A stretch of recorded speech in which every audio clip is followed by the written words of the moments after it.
kiekviena dvasinė tiesa reikalauja tam tikro pavyzdžio. Ir mums yra gerai, kai gauname, kalbėdami apie Dievą, vienokią ir kitokią iliustraciją. Ir kai kurios iliustracijos būna labiau vykusios, kai kurios nelabai vykusios, kai kurios visai nevykusios. Ir kai aš galvoju apie iliustracijas, kurios kalbėtų apie dvasinį gyvenimą, apie krikščionio gyvenimą, aš manau, kad viena iliustracija yra ypatingai nevykusi. Tai yra palyginimas tarnavimo Dievui, gyvenimo su Dievu, su mokesčių mokėjimu. Na, žinote, kaip tai atrodytų. Ir kartais žmonės taip masto ir taip galvoja, kad Dievui labai patinka mokesčių mokėtojai, tokie kaip mes. Esą atėjai į bažnyčią, padarai gerą darbą, prisivertys pasimelsti, paskaityti dvasinę literatūrą, galbūt šventąjį raštą. Ir tu galvoji, kad diena iš tikrųjų praėjo gerai ir Dievas yra patenkintas, nes jis gavo tą, kas jam labai reikalinga, gavo tą mūsų mokestį. Ir mes tada galime gyventi taip, kaip norime. Dabar mes laisvi, galiausiai. Mes susimokėjom. Todėl aš galvoju, kad tai yra prasta iliustracija, jinai tikrai pateikė iškreiptą bendrystės su Dievu paveikslą.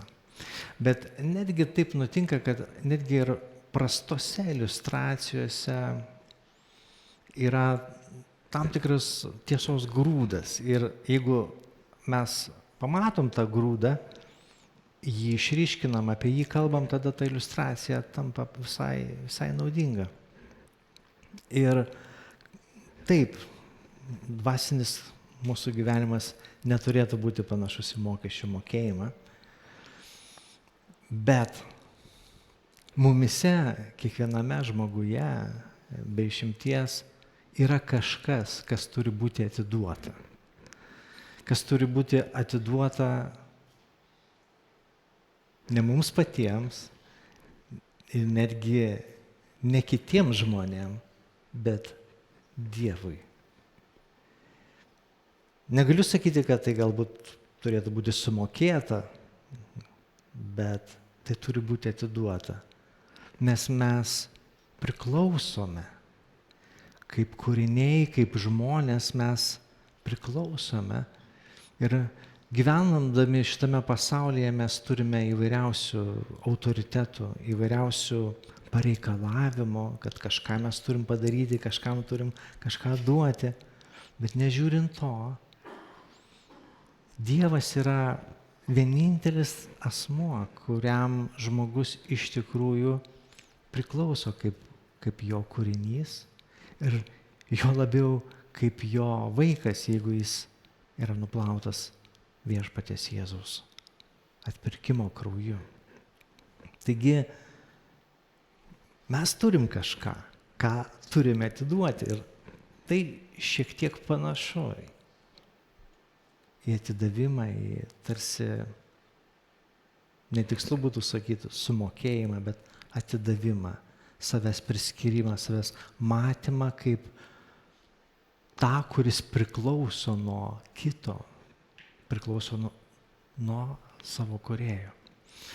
Ir šiandien Jėzus mūsų nemokina, kaip mokėti mokesčius, kada mokėti, kada nemokėti. Jis mus šiandien mokina, kaip save atiduoti Dievui, kaip save pavesti. Jis kviečia mus mąstyti tą kryptim, kaip priklausančius kūrėjui. Taigi paskaitykime šiandien nuostabią rašto vietą, išgirtą, aptartą, ne tik tai krikščionių, bet ir šiaip žmonių, kurie mėgsta išmintį, kurie mėgsta gražius atsakymus į sudėtingus klausimus. Ir šiandien mes skaitome 22 skyriaus Mato Evangelijos epizodą, kai Jėzus yra užklausiamas apie mokesčius. Ar valia mokėti imperatoriui, arba jis dar čia vadinamas ciesoriumi, mokesčius Izraelio žmonėms, izraelitams.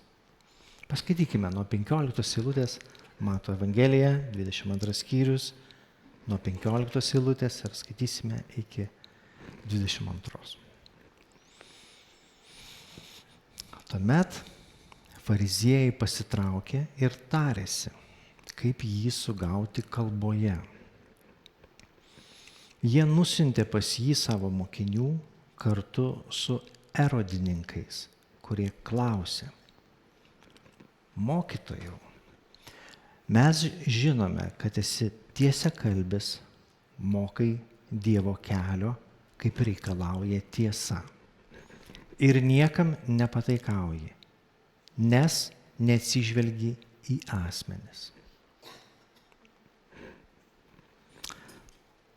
Tad pasakyk mums, kaip manai, reikia mokėti ciesoriui mokesčius ar ne? Suprasdamas jų klastą, Jėzus tarė: Kam spendžiate man pinkles, veidmainiai? Parodykite man mokesčių pinigą. Jie padavė jam denarą.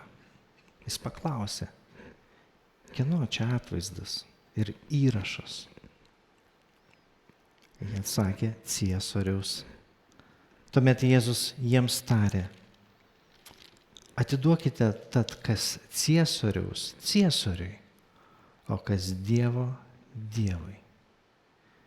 Tai girdėdami jie stebėjosi ir palikę jį nuėjo. Tai Dievo žodis. Nuostabus tekstas. Galbūt net nereikėtų jo aiškinti ir kažkaip analizuoti, nes jisai tikrai pats iš savęs yra kaip brangakmenis, kurį mes galime apžiūrėti iš skirtingų pusių. Ir šitą istoriją, šitas mėginimas sukirsti Jėzų, nes mes matome, kad po Jėzaus 3 palyginimų fariziejai susivienyje su erodininkais. Tai buvo labai skirtingų pažiūrų žmonės. Erodininkai tai buvo Erodo pakalikai, romėnų kolaborantai, sakykim taip. Fariziejai buvo daugiau žydų tautos atstovai. Jie turėjo skirtingas pažiūras, bet čia jie susivienyje tam, kad sugautų Jėzų kalboje. Tačiau šitas mėginimas sugauti Jėzų, sukirsti jį kalboje, tik tai dar labiau atskleidžia tai, kas yra Jėzus, atskleidžia jo dangišką išmintį, jo dievišką tapatybę. Nes Jėzus atsako išskirtinai, išmintingai, nes niekas taip Izraelyje nebuvo atsakęs į panašų klausimą.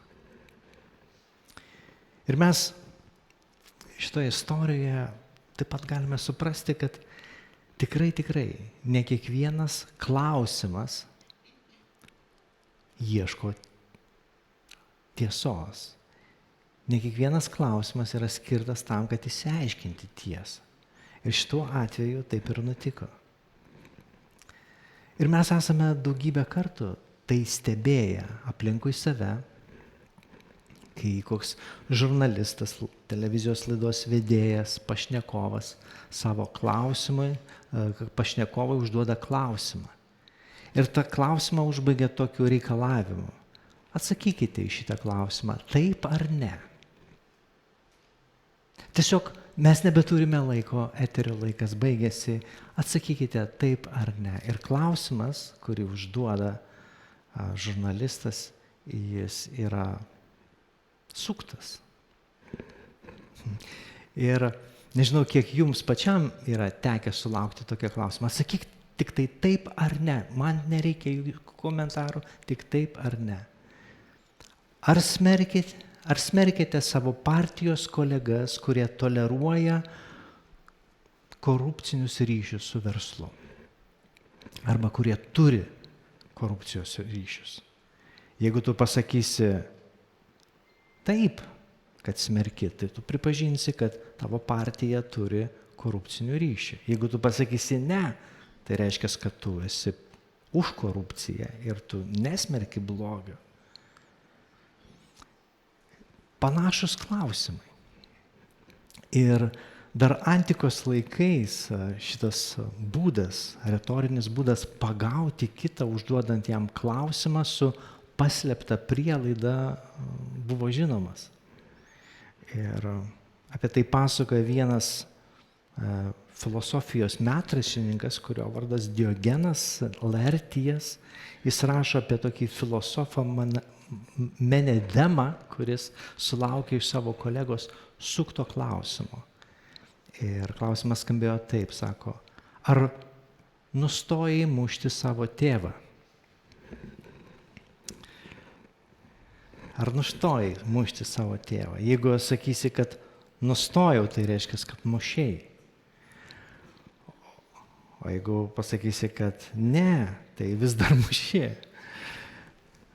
Klausimas užduodamas taip, kad yra prielaida, jog tu tai darai, arba paslėpta prielaida. Ir šis žmogus atsakė taip, aš jo nemušiau ir nesilioviau jo mušęs.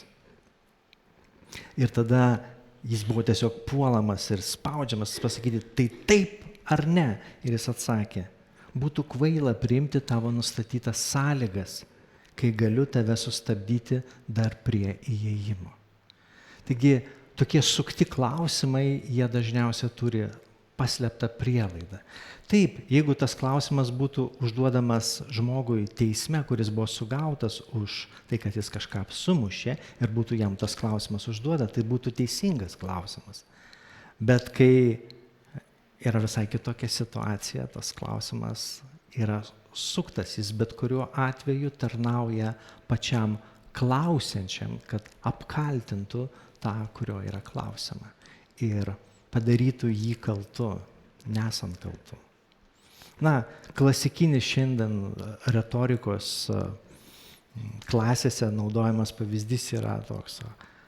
Ir aš beje pasipraktikavau su vienu broliu prieš šitą pamokslą, sakau, ar lioveisi mušę savo žmoną? Ir jis pasimetė. Sako, kas per klausimas. Taigi, tai yra būdas užsipulti nekaltą žmogų ir padaryti jį kaltu. Ir kaip išvengti to? Niekada neatsakinėti į tokius klausimus taip ar ne. Nepriimti tau primetamų sąlygų. Bet pabandyti išnarplioti arba atakuoti pačią paslėptą prielaidą šitam klausimui. Panašiai kaip atsakė tas filosofas, kad nei mušiau, nei nesilioviau mušti. Tiesiog prielaida yra klaidinga, neteisinga. Ir aš nepriimu jos ir nepriimu jūsų primestų sąlygų. Ir Jėzus šitoje istorijoje, šitame pokalbėje daro kažką labai panašaus, tik tai situacija yra kur kas subtilesnė, kur kas sudėtingesnė. Nes paslėpta prielaida iš tikrųjų šitame klausime, ar reikia mokėti Ciesoriui mokesčius, yra štai kokia. Ta prielaida yra tai, kad Dievo valdžia ir žemiškoji valdžia, tai yra valdžia, kurią turi ciesorius, yra savaime viena kitai prieštaraujančios. Bet iš tikrųjų taip nėra. Dievo valdžia ir žemiškų valdovų valdžia pagal šventąją rašto apreiškimą, mes paskiau jį atrandame jau laiškuose, nėra prieštaraujanti tarpusavyje, nes Dievas paskiria šito pasaulio valdytojus, valdovus, atlikti tam tikrą jo valią, palaikant tvarką, užkardant blogį. Taigi tai nėra savaime prieštaraujantis dalykai, tačiau be abejo Dievo valdžia yra aukščiausia valdžia ir svarbiausia žmogui. Taigi, atsakydamas į šitą klausimą, Jėzus iš tikrųjų atakuoja tą klaidingą prielaidą, kurios gal mes galime ir nepastebėti. Taigi, pasižiūrėkime truputėlį į patį dar tą dialogą.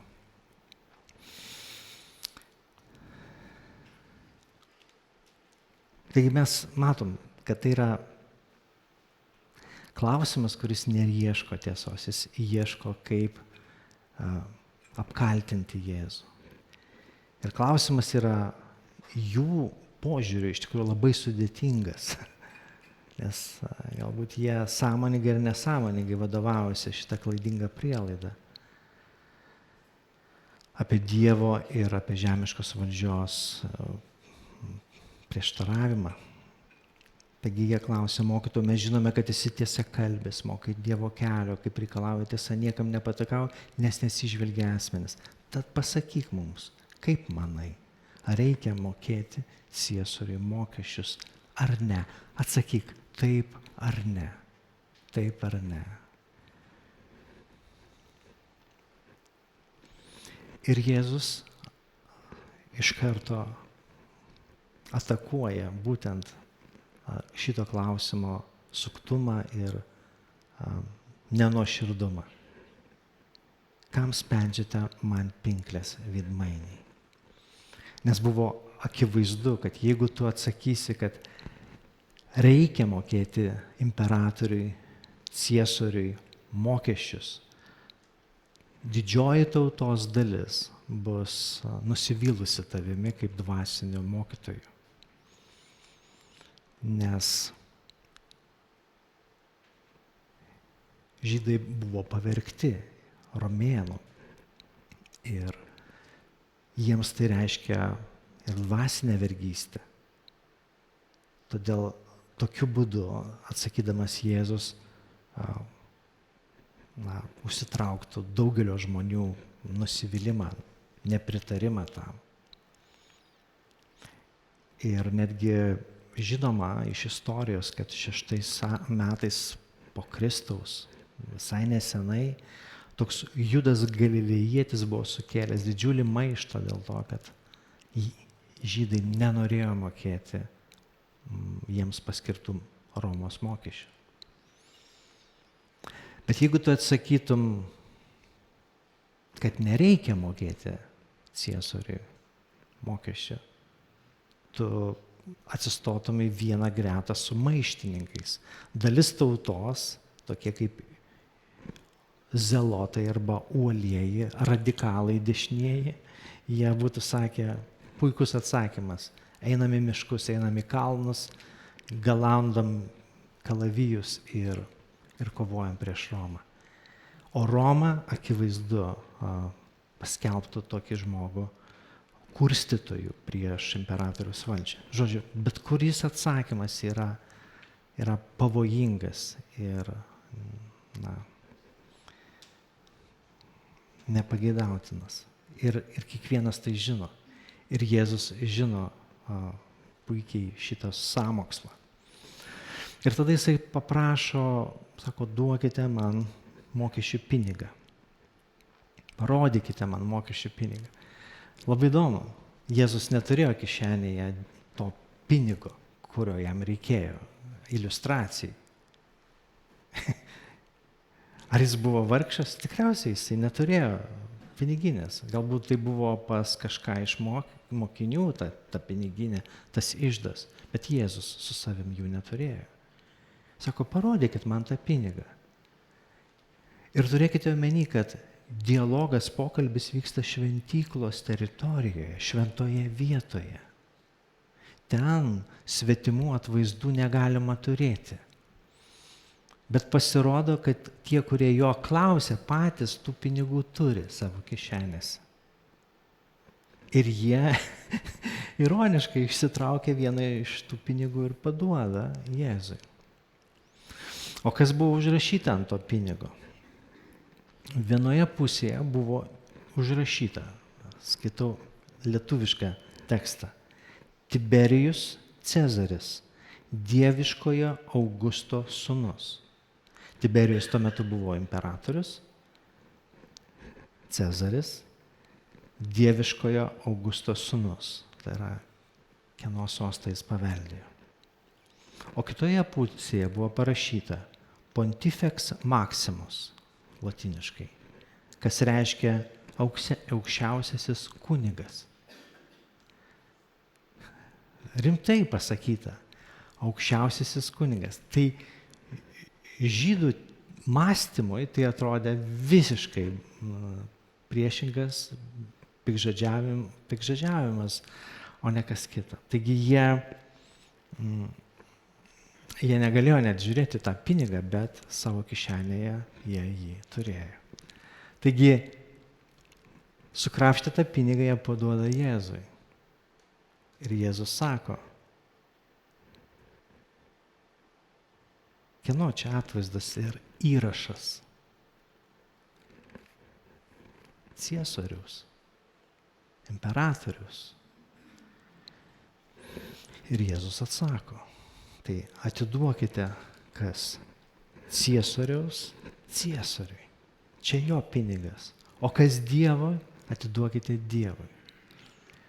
Štai toks atsakymas. Bet labai svarbu, kad šitas atsakymas turi tas dvi dalis. Atiduokite tai, kas Ciesoriaus Ciesoriaus, kas Dievo Dievui. Ir mes pamatom, kad Ciesorius iš tikrųjų teisėtai gali reikalauti monetą su savo atvaizdu. Jis gali to reikalauti. Čia jo moneta, jo atvaizdas. Todėl jisai renka mokesčius, jis turi tam tikrą ribotą galią savo imperijos piliečiam. Tačiau jis negali reikalauti daugiau, jis negali pareikalauti to, kas yra Dievo. Tai, kas priklauso viešpačiai, žmogaus. Nes žmogus, kiekvienas iš žmonių taip pat turi savyje atvaizdą. Ne tik moneta turi savyje atvaizdą, bet ir žmogus turi atvaizdą. Ir tas atvaizdas jame yra paties Dievo atvaizdas. Ir žmogus turi atiduoti iš savęs tai, kas priklauso Dievui. Yra dalykai mumise, kurie liudija apie tai, kad mes esame jo kūriniai, mes turime jo atspindžius, mes jau turim jo atvaizdą ir mes esam įpareigoti tai atiduoti jam. Kas Dievo, atiduoti Dievui. Ir šitas Jėzaus atsakymas, jis yra ypatingas tuo, kad jis iš tiesų turi tą svertą, tą akcentą. Ir kai mes jį skaitome, mums ko gero yra svarbiau ne tiek ta išmintis, kurią Jėzus parodo, nors mes galime to pasimokyti, mes pamatome, kad Jėzus elgiasi be galo išmintingai. Mes pamatom dievišką, dangišką išmintį, kaip jis atsako savo oponentams, suktiems, tokiems žmogeliams. Bet mes taip pat suvokiam, kad taip pademonstruodamas Jėzus ir paliudinamas tokiu būdu, kas jis iš tiesų yra, kad jis yra Dievo sūnus, išminties versmė, jis akcentą uždeda ant antrosios dalies. Antroji dalis skamba mums visiems kaip imperatyvas, kaip kvietimas, kaip įsakymas. Atiduok tai, kas Dievo Dievui. Ir čia ne tik tai tiems, kurie stovėjo šventykloje, čia visiems žmonėms. Čia mums šiandien tai yra svarbiausia žinia, kurią mes turime išgirti. Jėzus sako, tavyje yra dalykų, kurie kalba apie tavo tikrąją priklausomybę, apie tikrąją tavo tapatybę. Atiduok tai Dievui. Grąžink tai Dievui. Taigi mes pamatome, kad ta antra dalis yra nemažiau svarbi ir mums kyla klausimas, tai kamgi tas žmogus priklauso? Ir ar tai svarbu išsiaiškinti? Argi šitą tokią maksimą, kas Dievo Dievui yra taip stipriai man svarbi. Ir aš noriu šito pamokslo dalyje aptarti būtent šitą aspektą. Nes broliai ir sesės, tai yra be galo yra svarbu suvokti, jog mes esame priklausomi Dievui. Kodėl tai svarbu? Todėl, kad suvokdami šitą savo priklausomybę nuo Dievo, mes iš tikrųjų atrandame save. Mes atrandame tikrąją savo tapatybę. Atrandame viltį. Ir ta viltis yra jau ne mumyse, ne mūsų jėgose, bet tame, kuriam aš priklausau. Aš noriu papasakoti jums vieną tokią trumpą istoriją, kuri man padėjo susimastyti ir pakeitė mano tam tikrą požiūrį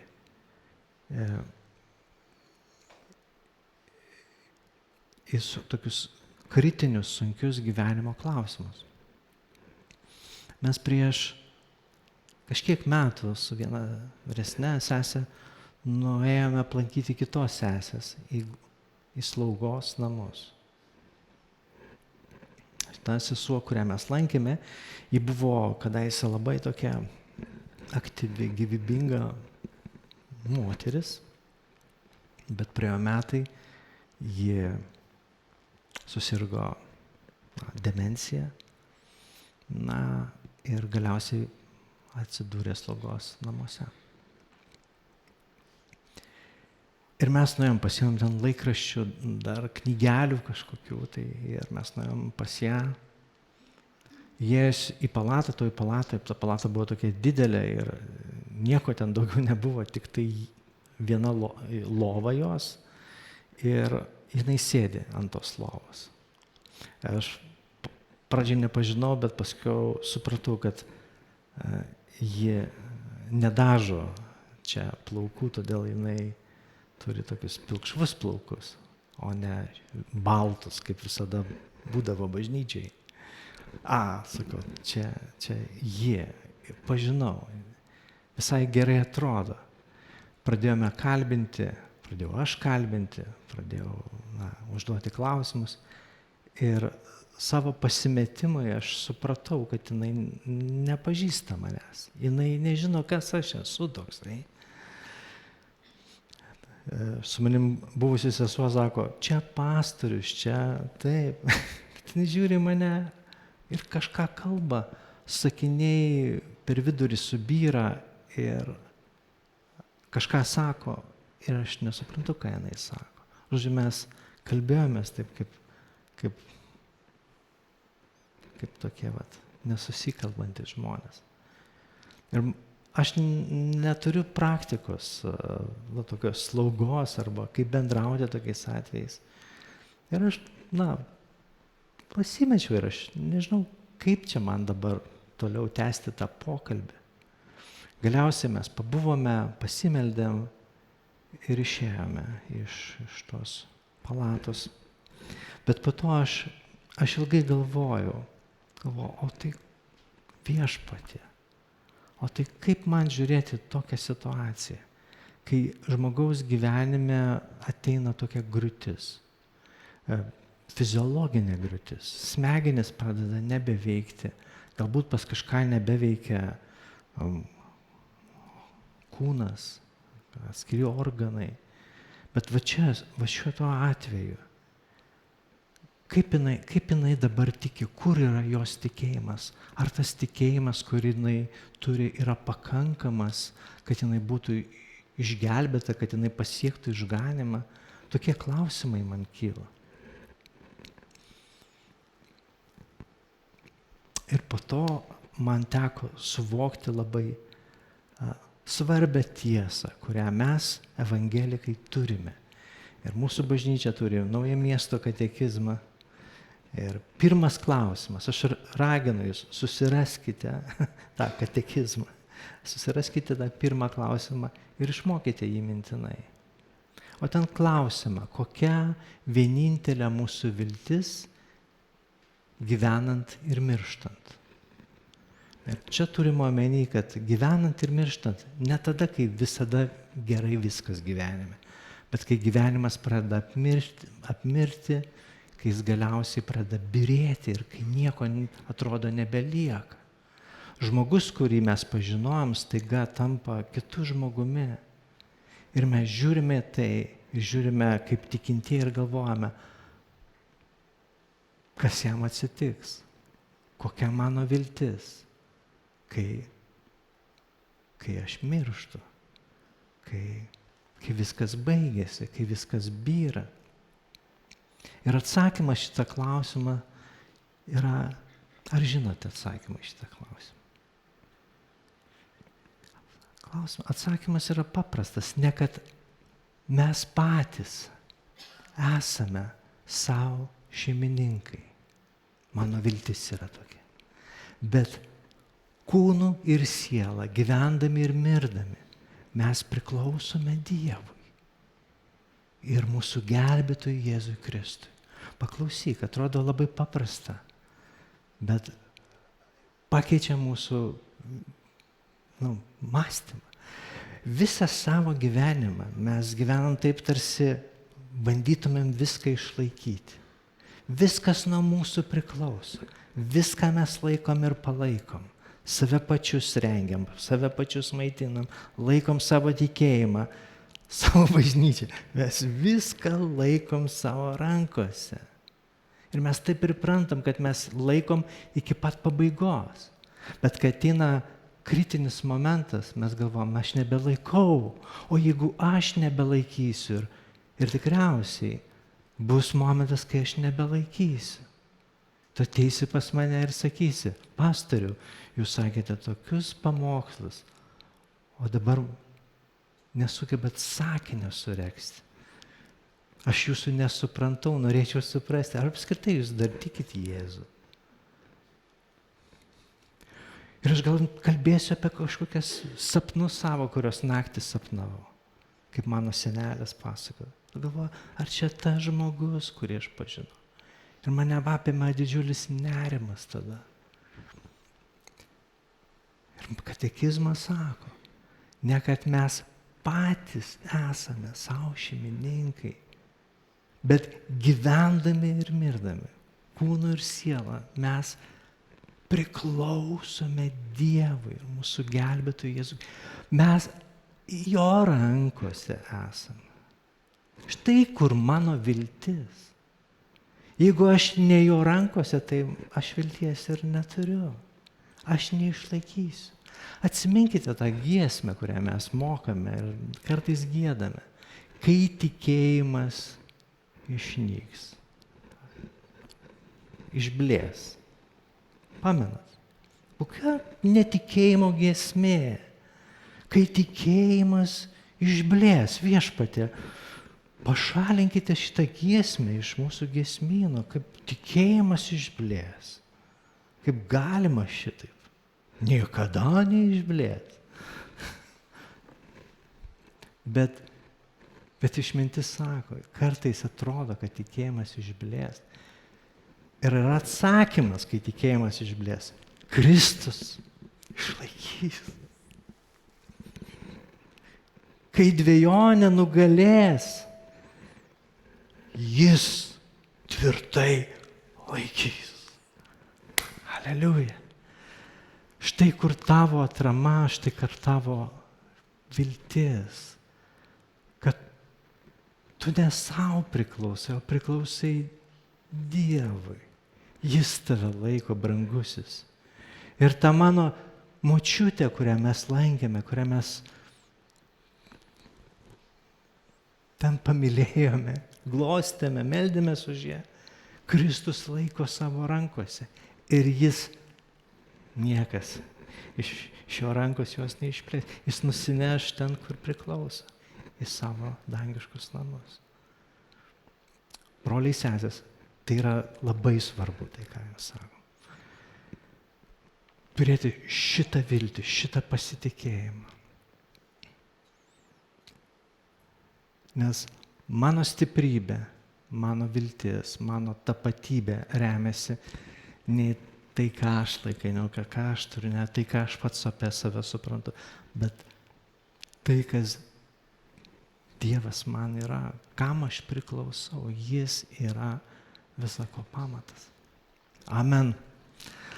Aš noriu dar vieną istoriją papasakoti. Istorija per brūkšnelį eilėraštis. Apie vieną pastorių, kuris gyveno baisiais laikais.